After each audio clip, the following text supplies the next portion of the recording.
I'm here with my good buddy Troy Dean, who used to run a web agency like I did, and he's now in the space of training and education and really helping business owners with their own businesses and processes.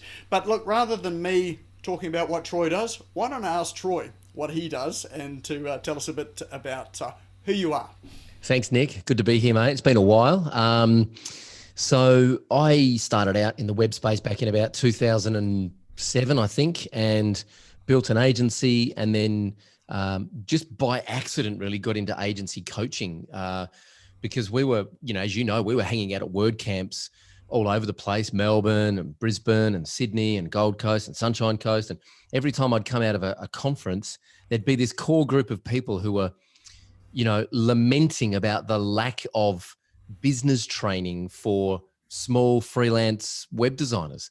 And there was plenty of technical stuff on how to actually build websites and design websites, but and the whole entrepreneurial thing seemed to kind of take off around 2009, 2010, where there were all these podcasts popping up and all these YouTube channels and interviews about entrepreneurs, but no one was really applying it specifically to freelance web designers. So I kind of took the baton, if you like, and said, well, I'm going to be that guy. I'm going to work out how this works, and I'm going to just start teaching web designers and freelancers. And so that started in 2011, I guess. And then we kind of went full on into it full time around 2013, got out of the agency, did my last client project in 2017, and have been coaching freelancers and digital agencies for over 7 years now.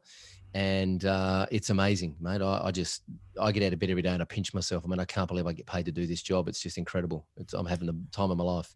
And one of the things that has happened as a result of it, well, certainly for me, is that your name and your programs are synonymous with building web businesses. So you've carved out a niche in the market there that no one else really owned, and I think it's really hard for people to own it because that's Troy Dean's space. It's funny. I got some advice really early on from a guy that I was doing some study with, and he said, I was doing a lot of online study, right? I was taking a lot of online courses, spending a lot of money on online courses with guys like Brennan Bouchard and Dan Kennedy and Ryan Dice and Frank Kern.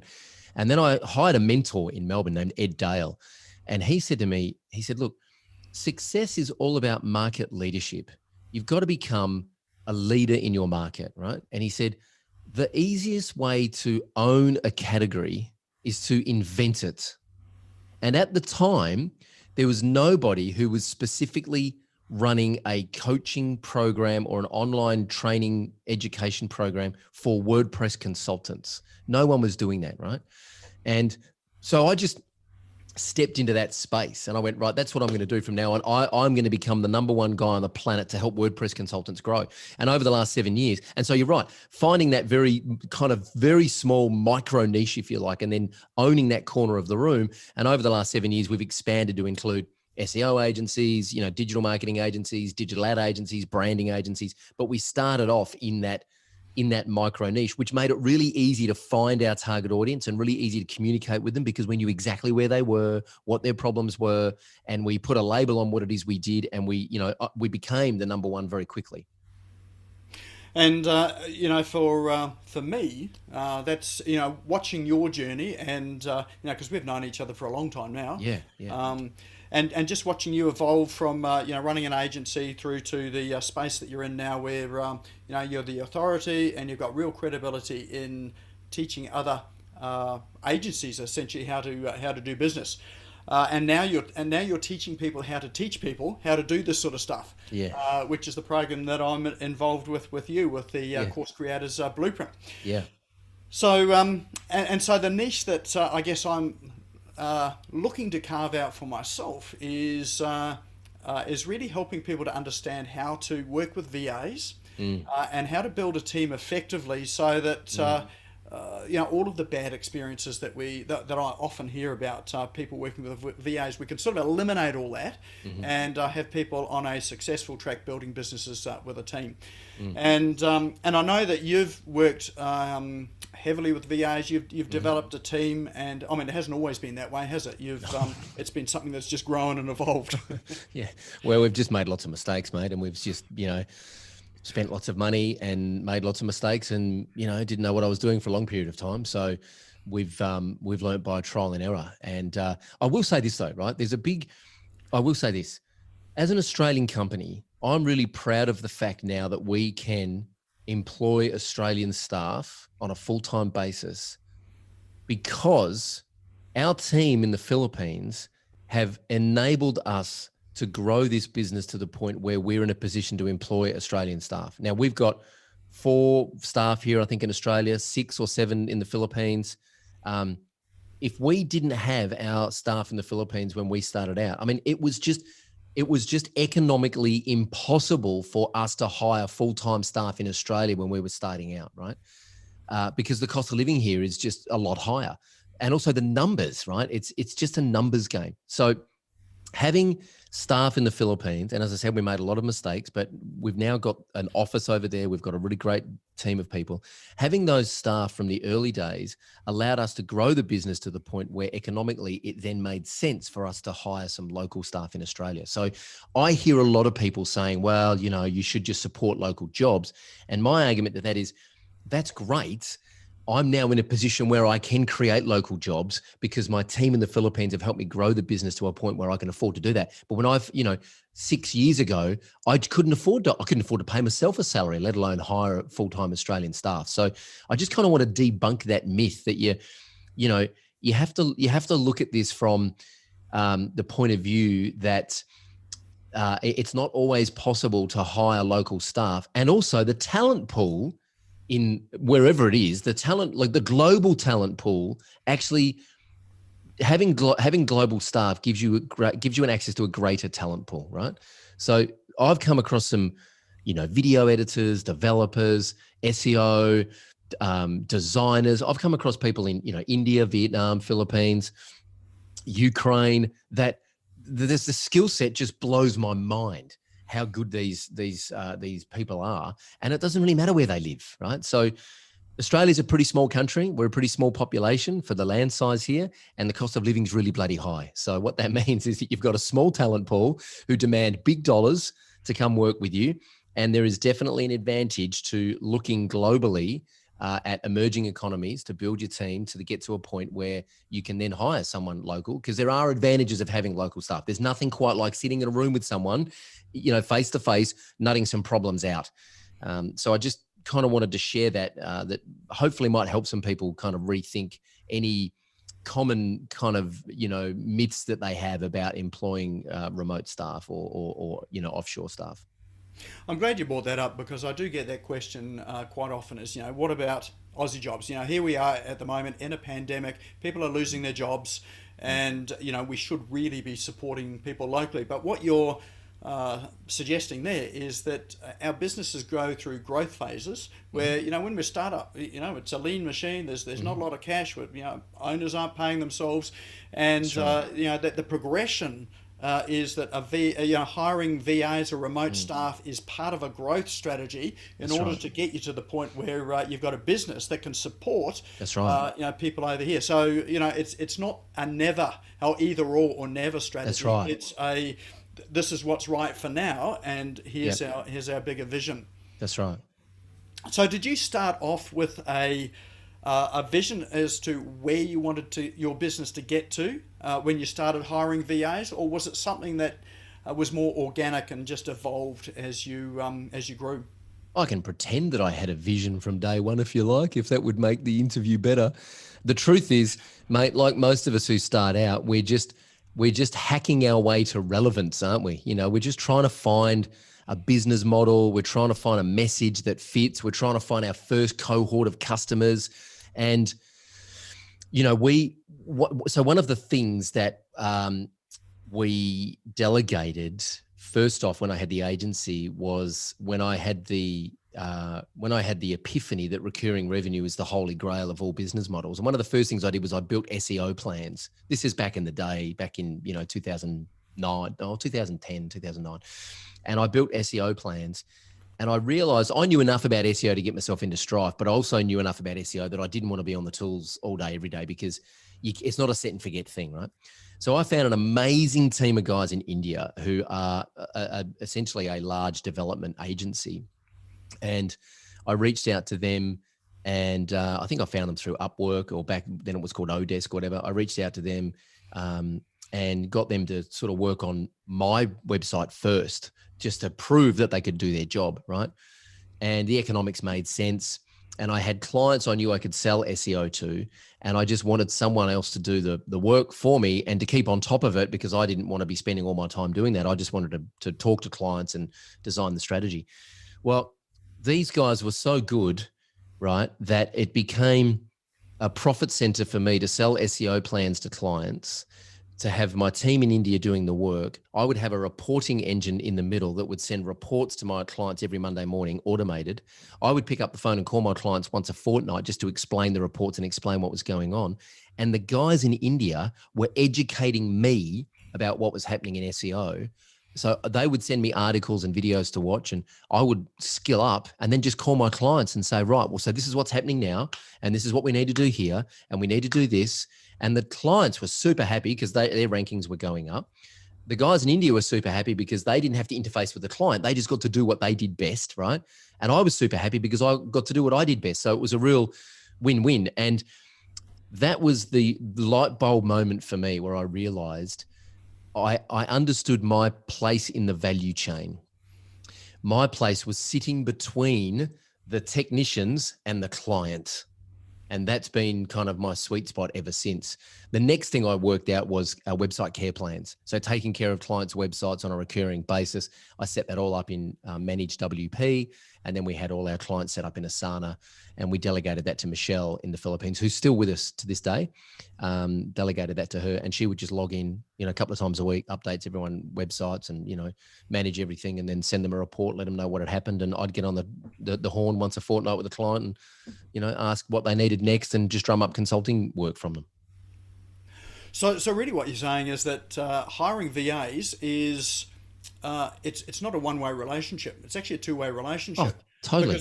Because as you're talking about that, I'm thinking, who's actually the virtual assistant? Is it the team in India, or is it you? Who's working for who? Well, that's right. That's right. And this is, and it's really funny because I know the term VA it's synonymous, right?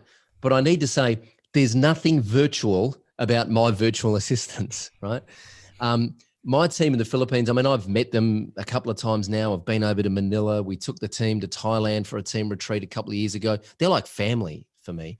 And they add so much value to the business that, they teach me stuff every day about, how we can improve things, and they help with documenting the processes, and because they're right in the weeds of the business, much more so than I am. I'm at a much, I don't, like, they know they're across the details much more than I am.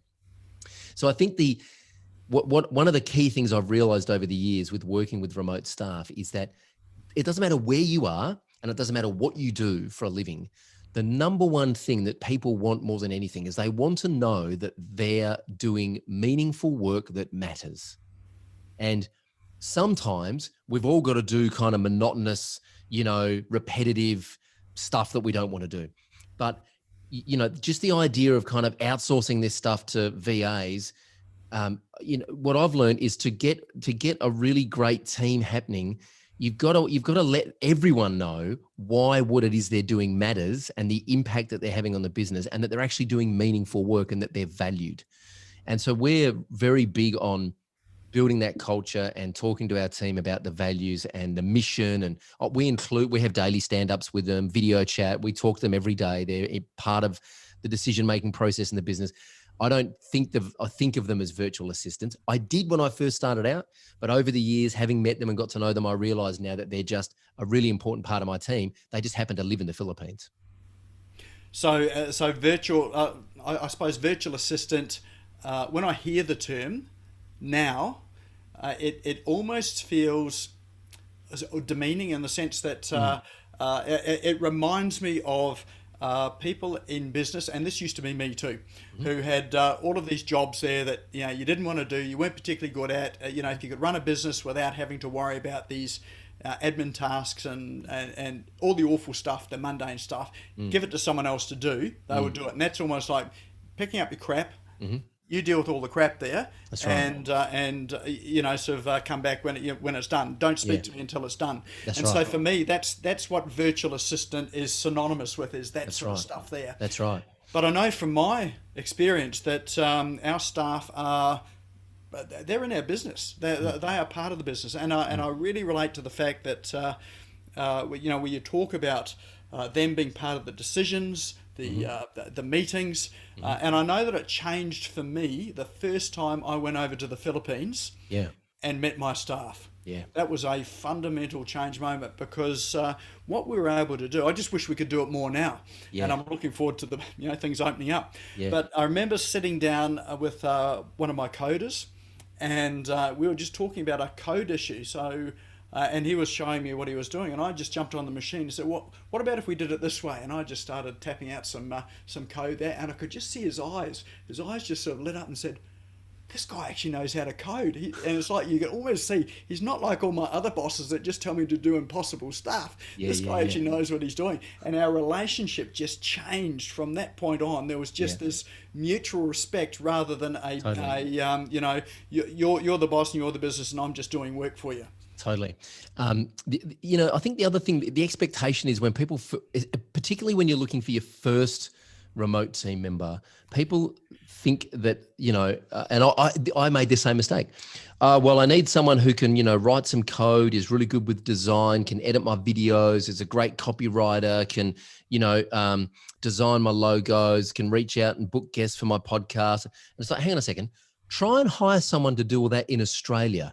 Right? You're describing a unicorn, and unicorns don't exist.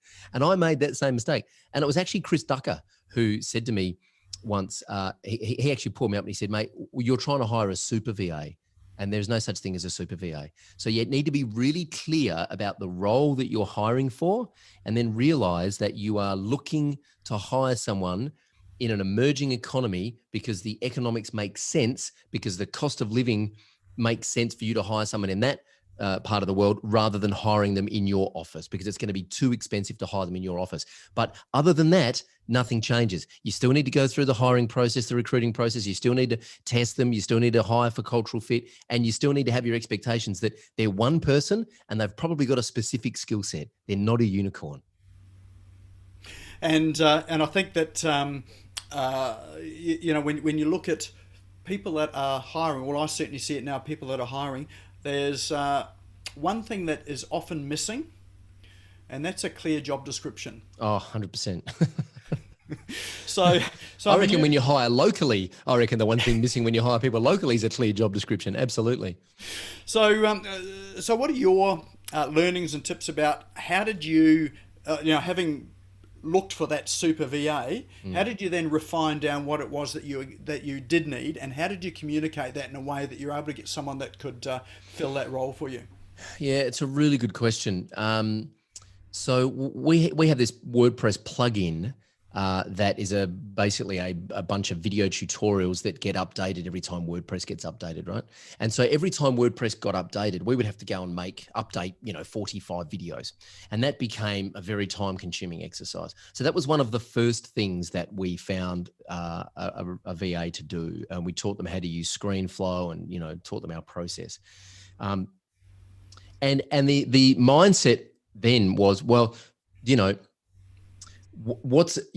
here's the other thing I've learned, right, is that it's better to have a full-time VA working in your business, even if you've only got 2 days a week work for them. In my opinion, it's better to have them sitting around for 3 days a week, not actually having any work to do, but you can then train them and upskill them and give them new skills, which, by the way, they love learning new skills. Everyone loves learning new skills.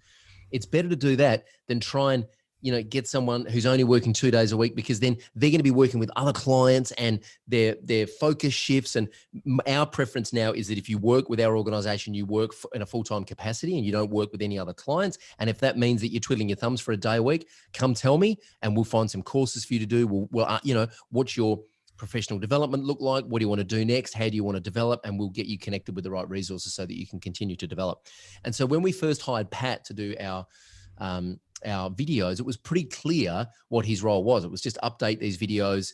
And then over time, we gave him more and more responsibility. So we said, okay, well, you've now got to find a voiceover artist in the UK who can revoice these videos with a UK accent. And then you've got to audit when WordPress gets updated, do an audit and figure out which videos need to be updated. And so he basically ended up owning that entire project. And in between updates, he now sits in the business and does other things as a front-end developer, does some admin work, does some marketing automation in Infusionsoft. So even though it was a limited scope when we first hired him, we knew that it was better for us to have him focused 100% on our business than trying to serve other clients and just be burnt out and not really focused.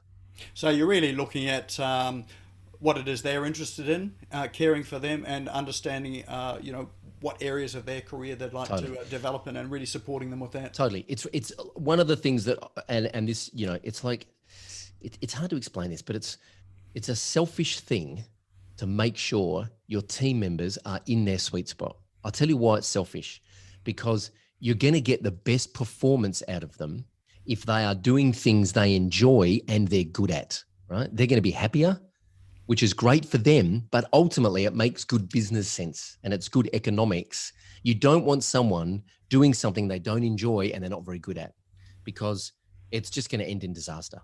And then you need to replace them, and that costs time and money.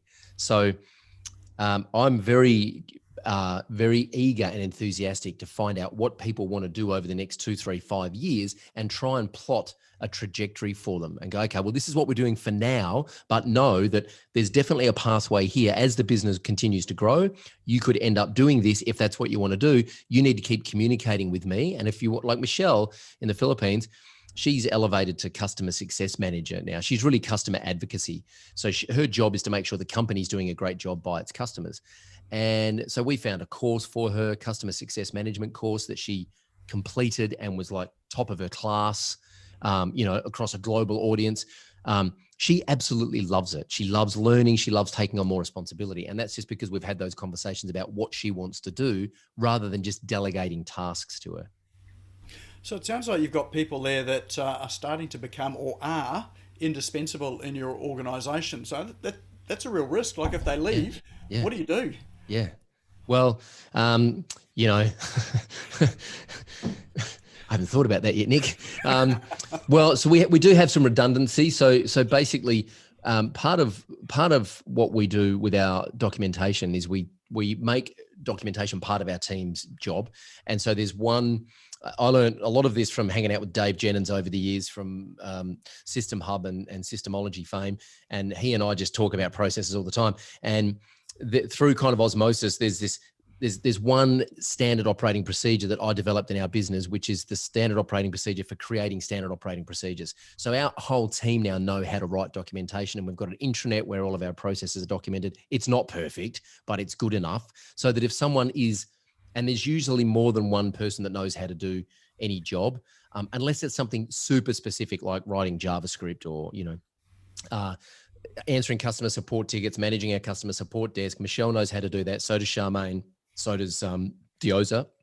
And so there's 4 support girls in the Philippines now. And there's kind of a hierarchy. When someone comes on, they get trained up by the person who's above them. So there is some redundancy there.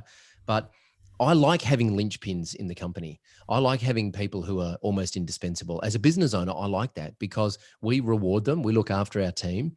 And if they know they're doing work that matters and they know that they're important to the team, they're more likely to do a better job and to, get up at 6 o'clock in the morning when shit goes wrong and to, jump in when they need to.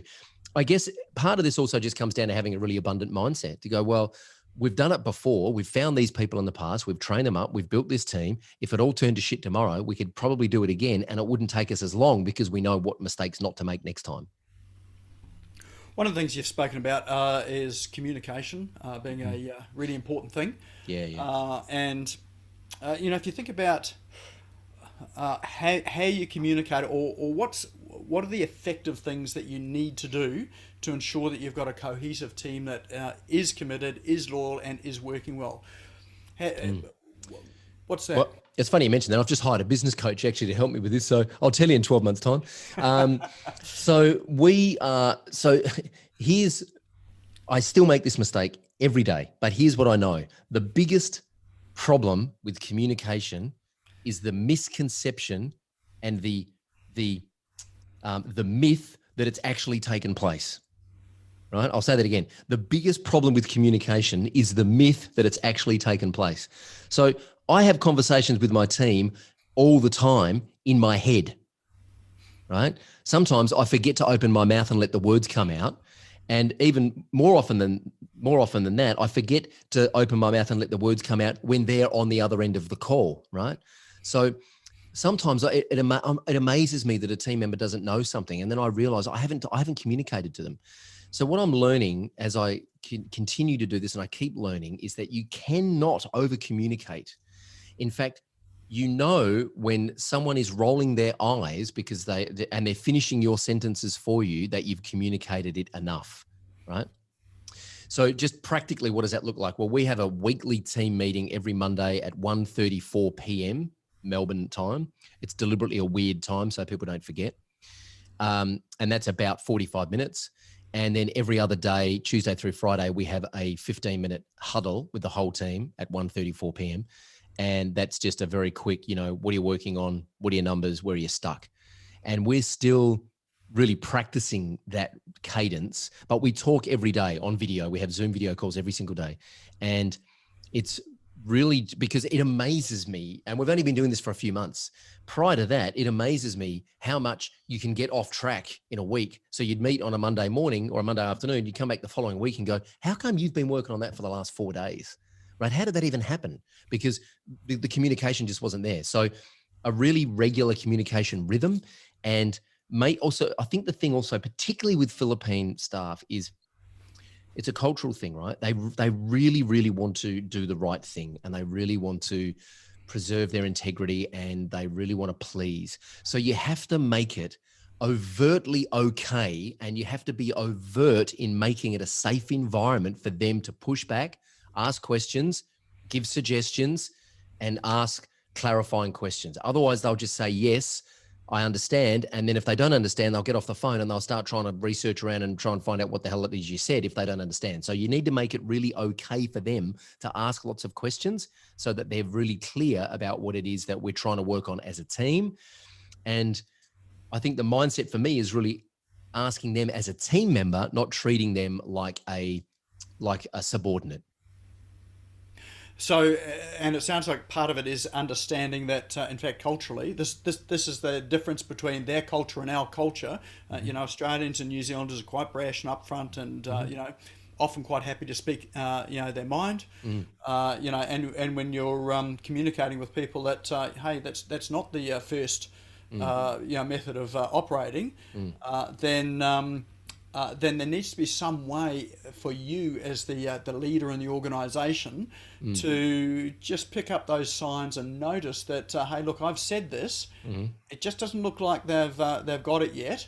How do we communicate this in another way that they've got it? That's right. And I'll give you a very practical example. When I was over in the Philippines, one of our team members needed a new computer, and it was really obvious that he needed a new computer because we were in the office, and he's had to reboot the computer, and it was taking like half an hour to reboot. And I looked at my business partner. I'm like, we're going to buy him a new computer. So I headed off out into traffic and went to the local shopping center or whatever it was to try and scout out and buy him a new computer. And I was like saying in the office, like, I think we need to get you a new computer. He was like, no, it's okay, it's fine. No, it's okay, it's fine. No, it's okay, it's fine.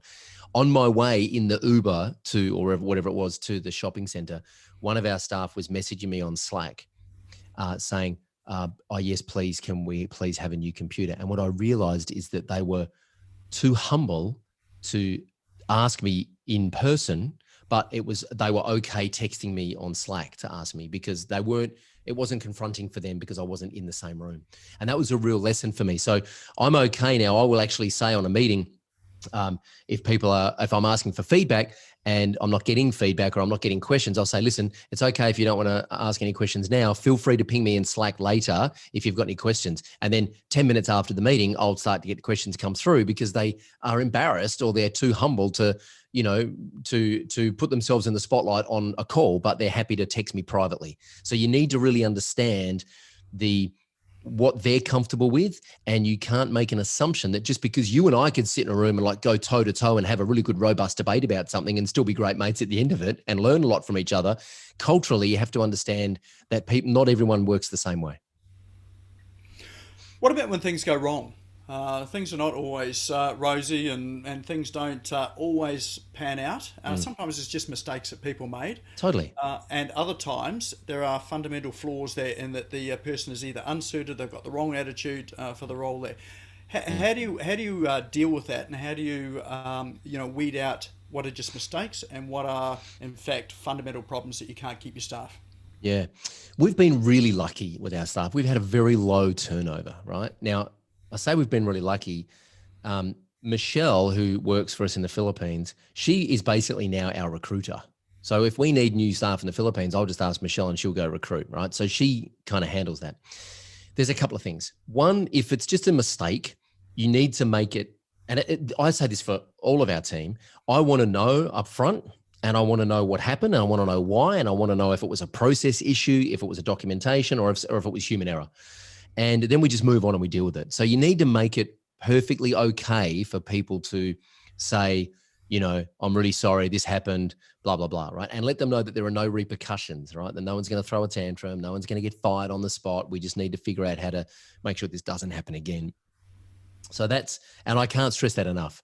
I get messages in Slack from the girls in the Philippines, and they will say, "Oh, I'm really sorry, sir." And also, the other thing I've had to learn over the years is that they call me sir or boss, and that kind of makes me a bit uncomfortable. But I've had to get comfortable with it because as much as I tell them don't call me boss, they're like, "We're always going to call you boss. Doesn't matter how much you say don't call you boss. We're always going to call you boss." I'm like, "Okay, fine, you can call me boss." So I will get a message that says, "Sorry, boss." This happened, and they'll apologize 4 or 5 times in the message, right? And I know they feel bad. So I say, it's okay. Thank you for telling me. Let's figure out how to, make sure this doesn't happen again. But first of all, I make it okay for them to tell me the truth, because that's what's the most important. If it's just that they're a bad fit, then you just need to have it's not easy, man. I mean, I've had to do this a couple of times. You just have to have a really honest conversation with them about the fact that they're not in their sweet spot. They're not doing work that they really enjoy or that they're very good at, and that maybe there's another opportunity for them to find somewhere else to flourish, and support them through that. Pay them well, help them find another job, help them reconnect with someone, and help them figure that out so that, they don't feel abandoned or they're not kind of left in the lurch. Usually and this is not just remote staff, usually when it's time to have that conversation, they know anyway. And if you can have the courage to start that conversation, they will very quickly pick up on it. And I've had a couple of staff in Australia who have left because I've had that conversation that, things just don't seem to be going well. And in a very short space of time, the person's left the building. So it's not just remote staff. I will also say that, hire slow. So when I say hire slow, I mean, you can get someone on board to work on some projects on a contract basis, but take your time before you make a full-time commitment to them. Because once you make a full-time commitment to them, then I kind of feel like you owe it to them and to you to give it your best shot. So maybe there's like a 3-month onboarding process before you offer them a full-time commitment, and just try and weed out really what I'm looking for is reliability, communication, good cultural fit. The skill, there's got to be a basic skill set there, but there are other skills that they can learn. So really cultural fit and reliability of character is more important to me than having an amazing skill set. And again, depends on the role that you're hiring for. Obviously, if you're hiring a developer, they need to know how to code. But if they're a great coder, but they're toxic for the rest of the team, you want to figure that out in the first 3 months before you make a full-time commitment to them. Yeah, absolutely. And that's one of my fundamental non-negotiables is attitude. That Yeah, they need to have a, and this is anyone. This is not just overseas staff. This is that's like, right. and this is clients as well too. I have not worked for Correct. clients because Yep. they've got. I know that they're going to be trouble all the way through because Yep. they've just demonstrated very early on that they're unreasonable, or they've got something there that's just not going to work with me. And Yep. it's the same with any staff that we hire as well too. That's the first thing that we look at. Yep. Are they going to fit? Are they proactive? Yep. And you can't always pick that up. Sort of an initial interview, which is why that onboarding process is so important. One little trick is when you like the first project or the first brief that you give someone. One little trick I've learned over the years is to leave out a key piece of information deliberately, like login details, for example, to whatever they need to log into to do the thing, and see how long it takes them to come back and ask, because that kind of gives you a hint as to how proactive they are. Or leave out a key piece of information that you know that they should just go to Google and research. And if they come back and ask you and they're not resourceful enough to just, do their own research, then that's a bit of a character test for me too. Two of the things I look for in team members or in people in general really, are resourcefulness and resilience. So I want to know that people can, metaphorically get punched in the face 100 times a day working in a small business and get back up and keep going, because that's what it's like. And I also want to know that people are resourceful enough that they don't have to ask me every single question, because then I just become the bottleneck, which is not fun for anyone. Yes, yeah. So onboarding, we talked about onboarding, and which is really critical, I think, for hiring staff. How do you onboard your, new team members? Yeah, geez, I'm really bad at this. I wish Michelle was on this call, because she's the one that's to kind of nail this. I mean, look, there's a logistical onboarding thing that we have to go through. So, my assistant Eva, who actually works in our Melbourne office, I onboarded her fairly successfully. And there's a logistical thing that you need to go through, which is like, here are all the mechanics about how we work. So we use one password for our passwords, and we use this for this, and this is, how it all works. We also want to make sure that they've got all the right equipment that they need. And we're very generous with kind of asking what they would prefer to use. And then with Eva, she just spent a couple of half days in the office, just kind of hanging out with the team and kind of getting used to being in that environment. And then so I'll just use the example with Eva. Then I just kind of walked her through like what a day and what a week looks like for me, and how I saw her fitting in. And we just started to have lots of conversations, and it was a very slow, organic. I didn't have any really big expectations for the first couple of weeks. And then we went into an event, which was pretty full on. And she was basically helping us manage that event. And she kind of got thrown in the deep end. After the first couple of weeks, she got thrown in the deep end pretty quickly. Michelle in the Philippines does an amazing job of onboarding our staff over there. And I would love you to speak with her, actually, because she knows more about this than I do. But she's now got Charmaine, Jeliza, and Dioza working with her, and she's built that team and onboarded them slowly and not releasing too much responsibility to them too early. And I know that because that's kind of the feedback that she's given. So yeah, man, I would love to reach out to Michelle and get some more information on that onboarding process, and maybe I can loop back to you. Yeah, no, that's good. I mean, as an entrepreneur, like I'm a very big picture thinker. Like I can look at where we want to go, and I'm the master of saying, hey, this is where we want to go. I want you to do this part here. Yeah. And it's like, there's just not enough detail. Yeah, that's right. On the tools that we use and how we're going to get there. It's like, I've got it all here.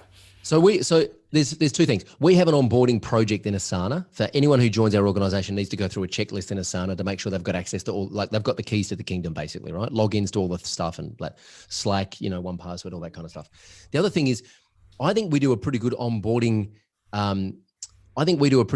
Process in our job ads, because we're very clear about our values, our mission, and the kind of company we are. We say we're a scrappy startup that should excite you, not frighten you. Like if you want to come work here because there's a foosball table and you get fed lunch, this is not it. This is not what this is about, right? We're not a large tech organization where you're going to get all the benefits and driven around in a bus, and that's not going to happen here. So we're pretty clear about what we are and what we're not in our job ads, which tends to I think tends to kind of attract the right kind of people and kind of set their expectations before we even have an interview with them. Are there any roles that you wouldn't give your virtual staff? That's a really, really good question. That's a really good question, man. And I've thought about this a lot, and I'm challenged every time.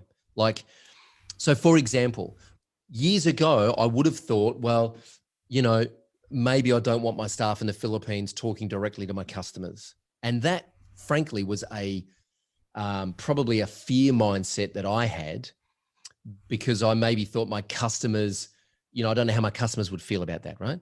Well, Michelle, now in the Philippines, she liaises directly with our Mavericks Club members. And in fact, she's helping them find and recruit staff in the Philippines. And she jumps on coaching calls with our Mavericks Club members and kind of helps them through the process. And she's a presence there now that she interacts direct with our customers. I would have also at one point said that copywriting is maybe something I would not give to a team member in the Philippines. However, I've recently discovered some amazing copywriters in the Philippines and looked at their portfolio. And if it's all legit, they're doing an incredible job. Some of our staff in the Philippines are better with written English than spoken English, and some are better with spoken English than written English. By the way, I'm really bad at Filipino language. I don't speak Filipino language at all, right? So they're much better at English than I am at speaking their language, and that's just because I'm an ignorant, privileged white Australian, right, who hasn't bothered to learn Filipino. And they've bothered to learn English, right? So I also would have thought 5 years ago that it's really hard to hire a good designer in the Philippines. And I've recently been challenged on that because I've seen some amazing design work come out of the Philippines. I also would have thought that video editing was something that I might not give to someone in the Philippines. I've been challenged on that recently. And this is through our mastermind members who are now finding great talent in the Philippines to do these more creative roles rather than the technical roles, right? And I think at the moment, that's because there's a large talent pool in the Philippines looking for work. Because of the pandemic, a lot of Western companies have hit the wall, and there is a large talent pool who are looking for work and is available in the marketplace. So I don't know. I know a friend of mine, Angie Bill, runs a BPO in the Philippines of bookkeepers and accountants, right? So, it's a really good question. I don't know if there is a role that I have found yet that I wouldn't assign to a remote team member. I'm not sure. Yeah, from my end of things, it's there are aspects of my business now that I don't know what happens in there. Oh, So, totally. so my team, and I think about this whole responsibility. Well, when I first started, I thought I had to micromanage and really sort of, and it was giving people detail that they didn't need to know, because That's it's technical or creative detail that you would inherently work out as you're working with the programs that you're working with. That's right. So I thought that by giving clear instructions, it was like a step by step how to open your email program. Yep. Type of thing there, rather than having there's a level of assumption Yep. and technical ability, and then it's Yep. providing some sort of Totally. systematic detail. Totally. That's right. So so it's ended up now that I've got areas of the business that I realised, and I came across this realisation earlier on this year, that I don't know what happens in there. In fact, I don't even have the technical ability and skill to do the things that they're doing. That's right. Right now. Yeah. And for me,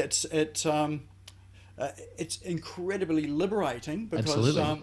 I can now get on and do the things that I'm good at and that I enjoy and that grow the business and the company. That's right. And the truth is, you're not the best person to be doing those things anyway, right? And so you're becoming a business owner, not a micromanaging freelancer, right? And that's the difference. There's so much that happens in our business that I have no idea how it works, and in fact, I'm not allowed to get near it because I break stuff, and the team tell me to go away. Like, don't come over here, stay away, because you just break it. And that's a great thing. Look, I really appreciate your time today. Some of the things that you've said today, you've said it before I asked the question, so they were part of my agenda. So it's like, Awesome. we're talking the same language here. But the people that will be watching this, a lot of these are people that are first timers, so they're looking to hire their first virtual assistant. And I hear sort of phrases like, "Look, I'm just going to hire part time and dip my toe in the water, and just sort of see how it goes." Through to others that have had hired in the past and they've had bad experiences, so they are a bit hesitant about getting back into it. Mm. And then others that are ready to go headlong into it. But if you were to give your best advice to anyone that was thinking about hiring virtual assistants or remote staff, what would be the top piece of advice you would give them? It's a really good question. So, I think it's so important that people feel like they're doing meaningful work. That I think if you can find someone who has a shared passion for what it is you do, then I think that's 95% of the battle, right? I was listening to a podcast recently, Masters of Scale podcast, and there was a guy on there that said, if you take someone who's only ever earned $50,000 a year and you give them a job earning $80,000 a year and you say, listen, here's this car park. On this side of the car park, there's a bundle of bricks. I want you to build a brick wall. When you've built that brick wall, I want you to take it down. I want you to move all the bricks over to that side of the car park. And then I want you to build the brick wall over that side of the car park. And when you've done that, I want you to tear it down. I want you to move all the bricks back over this side of the car park and build the brick wall again. He said they'd last 2 weeks because it's mind-numbing, meaningless work. Doesn't matter how much you pay them. So I think you need to get really clear about the vision of why you're doing what it is you're doing and share that and attract the right people, and also manage your own expectations about hiring a unicorn, because they don't exist, right? So figure out what you don't want to do, make a to don't list, all the stuff that you shouldn't be doing, and don't try and give all of it to your first virtual assistant. Manage your expectations. Just find someone who's really good at a particular skill set, who shares your vision and as you said, is proactive and really lights up when you talk about the vision, and they want to be a part of that story. And realize that the only way to free yourself from your own business is to have a team of people helping you on your mission. Otherwise, you never get off the treadmill. So there's a huge reason for doing it. You're going to get, as I said, you're going to get punched in the face 150 times a day as a business owner, and your job is just to get up and keep doing it. So don't quit. Manage your expectations, share the vision, attract like-minded people who have a shared vision and in alignment with your values. That's been a huge thing for us too, is like really defining and writing out our values in the business so that everyone in the organization knows how to make a decision. Yeah. I'll give you Isn't that an ongoing process as well? It is. And it is. And I'll give you an example. Michelle in the Philippines pinged me recently and said, look, one of our members wants to pause their payments on one of our particular products for a couple of months because they had some personal reasons. And she said, I just want to flag this with you. What do you think we should do? And I said to Michelle, what do you think we should do? And she drafted an email response and she put it in Slack and she said, this is what I'm going to send. And I said, it's perfect, which is, of course, we're here for you. We will, this person's really having a rough time. We will pause your payments, go and, sort out your personal stuff, come back in 3 months. We'll leave your account open, come back. We're here for you when you're ready. And we'll have a conversation with you in January and we can pick up where we left off, or we can reassess then. And that was a decision that Michelle made based on our values. We have 3 core values: help people and have fun, treat each other as family, share the love. And so she's treating that customer as a family member. We're being helpful and we're sharing the love. And so therefore, I don't need to be involved in that decision-making process because the team know how to make decisions based on our shared values. And the team have been instrumental in helping us write those values. It hasn't been something. So these are not values you've just implemented. These are ones that have come up through common conversation and working with the team. Correct. That's right. And we're about to undergo that process again on November 18. We start the process with another business coach for a 12-month period. And one of the first things we're going to do is make sure that we're all in alignment with the vision, the values, and the mission, and then work out the strategy, who's working on what, who's doing what by when, and then let's keep each other accountable. Appreciate that. So thanks again, Troy. Love it. This is Troy Dean, who has been sharing with us today his journey with VAs, his journey in business. And hopefully there's been enough inspiration, ideas, and hopefully something gives you some confidence as you start off in your VA journey and start hiring remote staff, or you are hiring your next staff on your way to develop a team. So once again, thanks for your time, Troy. Thanks, Nick. Thanks for having me. Keep up the good work, mate.